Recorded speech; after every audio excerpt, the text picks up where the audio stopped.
तो दोस्तों पांचवा T20 हम लोग बड़ी ही आसानी से और बड़ी खूबसूरती के साथ हम लोग न्यूजीलैंड से हार गए हैं और क्रेडिट उसमें जाता है हमारे सारे के सारे बॉलर्स को और उसके साथ हमारी बहुत ही अच्छी कैप्टनसी को। लेकिन सबसे पहले hats off to Mohammad Rizwan, जिसने तन तनहा उसने पूरे टीम को कैरी किया और एंड तक उसने खड़े हो गए, जितना वो स्कोर कर सकता था जो उससे हुआ वो उसने किया। तो रिजवान ने बहुत अच्छी बैटिंग की, आल्दो सेंचुरी डिजर्व करता था, अगर सेंचुरी कर जाता तो ज्यादा खुशी होती, लेकिन 98 रन की जो उसने इनिंग्स खेली है वो अनबीटेबल थी। लेकिन उसके बाद उसी इनिंग्स को बीट करने के लिए हमारे अपने ही प्लेयर्स आए और उनमें टॉप ऑफ द लिस्ट है हमारे बॉलर्स। और रिजवान का ड्यूरिंग बैटिंग जिस बंदे ने साथ दिया उसमें सबसे पहले इफ्तिखार अहमद और उसके बाद इमाद वसीम, इन दोनों ने सब बैट्समैन को पीछे छोड़ के ये दोनों रिजवान के साथ फुल टाइम खड़े रहे और इन्होंने बड़ा अच्छा उसको सपोर्ट किया, स्कोर को कैरी किया और इन तीन बंदों की वजह से ही हम लोग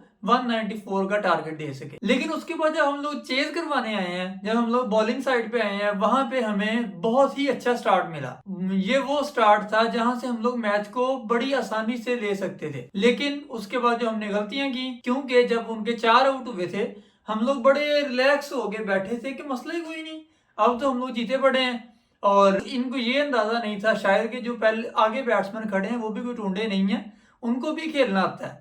तो उन्होंने खेल के दिखाया और 4 आउट करने के बाद हम लोग एक भी आउट नहीं कर सके। तो जो भी हमारा बॉलिंग अटैक था, पेस अटैक था या जिस तरह की बॉलिंग थी, वो उसकी जो खामियां थी वो कल हमें सारी खुल के नजर आ गई हैं। शाहीन अफरीदी जिसने पहले ओवर में बहुत ही अच्छी बॉलिंग की और उसने बड़ा अच्छा हमें स्टार्ट दिया, पहले ओवर में 2 आउट कर दिए। लेकिन उसके बाद शाहीन अफरीदी ने अगले 3 ओवर्स में 44 रन दिए हैं। तो उससे हमें जो चाहिए था वो ये था कि हमें क्रूशियल टाइम पे विकेट लेकर देता फर्स्ट ओवर के बाद जो अगले 3 ओवर्स थे उनमें, लेकिन कोई विकेट नहीं।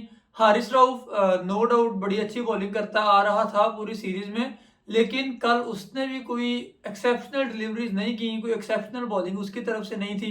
एहसानुल्लाह जो कि बहुत अच्छा पेसर है, लेकिन उसके साथ भी इशू ये रहा है कि पहला ओवर उसने बहुत अच्छा किया है और पहले ही ओवर में उसको जिसने फेस किया था वो चैपमैन था। चैपमैन ने एहसानुल्लाह की पहले ओवर में 5 डॉट्स खेली थी और उसके बाद जिस तरह चैपमैन ने गेयर चेंज किया है और जिस तरह वो मैच को हमारे मुंह से निकाल के ले गया है, वो उसकी इनिंग्स उसके लिए आई थिंक सबसे बेस्ट होगी। सेंचुरी स्कोर की उसने हमारे अगेंस्ट, दुनिया के बेस्ट पेस अटैक के अगेंस्ट। लेकिन यहाँ पे मैं एक चीज जरूर मेंशन करूंगा कि पाकिस्तानी टीम है, हमारा कुछ भी नहीं बदला। सिर्फ जो एक चीज बदली है वो कोहली की जगह चैपमैन आ गया है। जब भी इंडिया के साथ मैच होता था तो हम लोग जीते पड़े होते थे एक टाइम पे, लेकिन उसके बाद हम लोग कोहली की वजह से 2-3 मैच इस तरह के हम लोग हारे हैं। और हुआ हमारे साथ अब भी यही है कि हमने एक टाइम पे मैच जीत लिया था, लेकिन उसके बाद चैपमैन और निशम ने जो बैटिंग की है उसकी वजह से हम लोग बड़ी आसानी से मैच हार गए हैं। और इसमें भी हमें ये नहीं भूलना चाहिए कि इस मैच में भी हमने एक कैच छोड़ा है। हमने बड़ा ही अच्छा, वो डॉली जिसे कहते हैं वो कैच था, लेकिन हमने उसको ड्रॉप किया और उसके बाद मैच बिल्कुल ही चेंज हो गया, हमारे हाथ में कभी आया ही नहीं। कैप्टनसी की अगर हम बात करें तो आई डोंट नो, जब 2 खब्बे बैटिंग कर रहे थे तो वहां पे आपने ऑफ स्पिनर क्यों नहीं ट्राई किया, वहां पे आपने इफ्तिखार अहमद को क्यों नहीं ट्राई किया।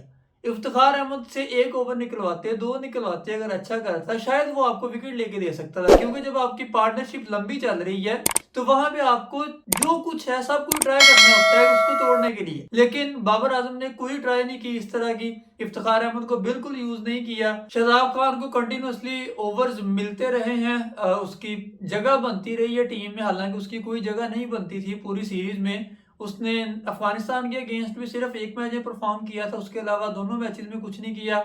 न्यूजीलैंड की जो सीरीज ये गुजरी है 5 मैचेस, 5 मैचेस में शादाब खान की कोई परफॉर्मेंस नहीं है, लेकिन उसने 5 मैचेस खेले हैं। शादाब खान को कंटिन्यूसली मार पड़ी है पूरी सीरीज में और आप उसकी पूरी सीरीज का रिकॉर्ड उठा के देख लें, 9 से कम उसकी इकोनॉमी नहीं है और कल उसने 2 ओवर में 30 स्कोर दिया है। तो जब एक बंदा कंटिन्यूसली मार खा रहा है, उसकी फॉर्म नहीं है, तो नवाज को क्यों नहीं चांस देते।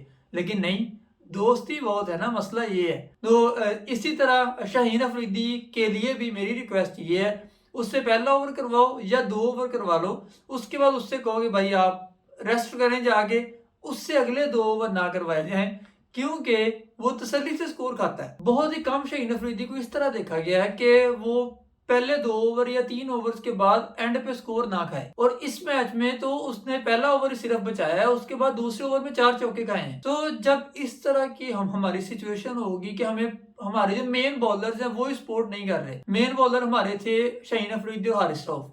इन दोनों की सपोर्ट से एहसानुल्लाह ने चलना था, लेकिन जब ये दोनों ही नॉन स्टॉप स्कोर खा रहे हैं तो एहसानुल्लाह जो कि यंगस्टर है, वो नया है, उसको भी प्रेशर हैंडल नहीं करना आता, तो वो किस तरह इस सारी सिचुएशन में खुद को बैक करता। शाहीन अफरीदी उसको बड़ी अच्छी तरह स्कोर लग रहा था, हारिस रऊफ को बड़ा स्कोर लगा है। तो जब इन दोनों को लग रहा होगा तो एहसानुल्लाह के लिए अपने आप को कंटेन करना, कंपोज करना वो बहुत मुश्किल हो जाता है। और उसका रिजल्ट भी आपने देखा, उसने 2 या 3 नो बॉल की हैं। और अब जरा अगर हम लोग अपनी बैटिंग की बात कर लें तो स्टार्ट हमें बाबर आजम ने दिया और उसने पावर प्ले के 3 ओवर सक्सेसफुली वेस्ट किए। और उसके बाद जब इस सऊदी बॉलिंग पे आया तो इस सऊदी कह रहा था कि मुझे मारो और पाकिस्तानी कह रहे थे हमने नहीं मारना। मतलब ये सिचुएशन चल रही थी इस सऊदी के तकरीबन पूरे 4 ओवर्स में। सबसे पहले तो आतिश साइम अयूब ने उसको अपनी विकेट दे दी और उसके बाद इस सऊदी ने शॉर्ट पिच डिलीवरीज भी की, उसने फुल टॉस भी की, यानी वो मिठाइयाँ, लड्डू, बर्फी हर चीज फेंकता रहा पाकिस्तानियों की तरफ कि किसी चीज को खा लो, किसी से स्कोर निकाल लो। और हमने उसकी फुल टॉस पे भी सिंगल ही की और शॉर्ट पिच भी हमने या डॉट खेली या सिंगल की, मतलब उसको बाउंड्री ही नहीं लगाई, हमने किसी बॉल को यूटिलाइज ही नहीं किया। तो उस टाइम सिचुएशन ये चल रही थी कि जब पाकिस्तान बैटिंग कर रहा था कि पाकिस्तानी न्यूजीलैंड को कह रहे थे कि आप मेहमान हो, आप मैच ले लो, और न्यूजीलैंड वाले कह रहे थे आप मैच ले लो। लेकिन उसके बाद जब न्यूजीलैंड बैटिंग पे आया तब उन्होंने सिर्फ शुरू में ही कहा है कि आप मैच ले लो, उसके बाद उन्होंने यही कहा कि मैच हमारा है। इस टाइम जो इफ्तिखार अहमद की फॉर्म लगी हुई है, आई होप कि वो वनडे स्क्वाड में भी हो, लेकिन मुझे कंफर्म नहीं है, मुझे आई डाउट इट, शायद वो वनडे स्क्वाड में नहीं है। और इसी के साथ इमाद वसीम, जिसने बॉलिंग में जितनी बेहतरीन परफॉर्मेंस दी है, जिस तरह उसने बैट्समैन को कंटेन किया हुआ था, जिस तरह उसने स्कोर रोका हुआ था, और सिर्फ स्कोर ही नहीं रोका, उसने विकेट्स लेके दी हैं। और अगर आप चौथा टी20 देखें उसमें भी उसने 3 आउट कर दिए थे शुरू में। और उसके बाद अगर आप ये 5वां टी20 देखें उसमें भी वाहिद इमाद वसीम है जो कि सक्सेसफुल बॉलर है, जिसने विकेट्स भी ली हैं और स्कोर भी नहीं दिया। और दुख इस चीज का है कि वो हमारी वनडे टीम में नहीं है। तो इफ्तिखार अहमद और इमाद वसीम जो कि बड़ी ही अच्छी फॉर्म में है, हम लोग इनको क्यों यूटिलाइज नहीं कर रहे, हम लोग इनको क्यों ओडीआई में चांस नहीं दे रहे। आगे वर्ल्ड कप आ रहा है, हमने उसकी तैयारी करनी है, लेकिन जिन प्लेयर्स की फॉर्म है हम लोग उनको मौका ही नहीं दे रहे। टॉकिंग अबाउट यंगस्टर्स, साइम और हारिस, इन दोनों के पास कल बड़ा अच्छा मौका था, क्योंकि पिंडी की विकेट थी जिसको फट्टा विकेट कहा जाता है।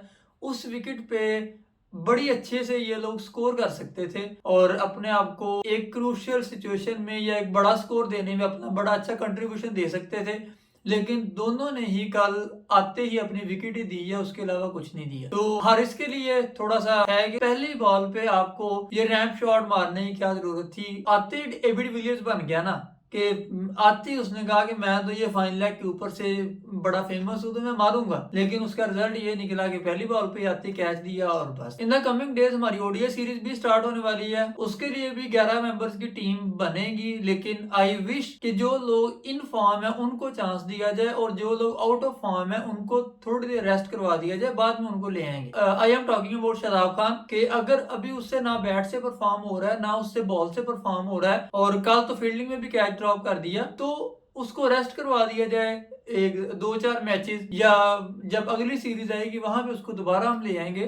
लेकिन अभी जो बंदे फॉर्म में है, नवाज को हम लोग खिला सकते थे, वो 5 मैचेस बैठा रहा है, अगर आप उसको एक चांस देते शायद वो अपने आप को शादाब से बेहतर प्रूव कर पाता, लेकिन हमने उसको चांस ही नहीं दिया। क्यों? क्योंकि हमने ये साइकी रखी हुई है कि 2 लेफ्ट आर्म स्पिनर नहीं खेल सकते, हमने इमाद को रखा हुआ है तो नवाज को नहीं रखना। तो यही सिस्टम हम लोग करते होते थे सरफराज और रिजवान के साथ कि 2 विकेट कीपर हैं तो दोनों नहीं रखने, तो हम लोग या रिजवान को खिलाते थे या हम लोग सरफराज को खिलाते थे। हमें इस चीज से निकलना होगा कि जो प्लेयर डिजर्व करता है उसको टीम में लाओ, उसका जो रोल है। अगर आपको 2 स्पिनर चाहिए और दोनों लेफ्ट आर्म स्पिनर आप लोग खिला सकते, कोई इशू नहीं है। और उसके बाद वो ये 2 लेफ्ट आर्म स्पिनर वो स्पिनर्स हैं जो कि आपको मुश्किल टाइम में बैटिंग भी करके दे सकते हैं, और बड़ी अच्छी बैटिंग की भी हुई है। नवाज ने भी मुश्किल सिचुएशन में पाकिस्तान को निकाला है और इमाद वसीम भी अपने आप को प्रूव कर रहा है। उम्मीद है आपको ये वीडियो पसंद आई होगी, अगर ऐसा है तो वीडियो को लाइक करें और सब्सक्राइब करना मत भूलें ताकि आने वाले वीडियोस आप तक पहुंचती रहें। और अगली वीडियो में दोबारा मुलाकात होगी वनडे मैचेस के साथ, तब तक अपना ख्याल रखिए। अल्लाह हाफिज।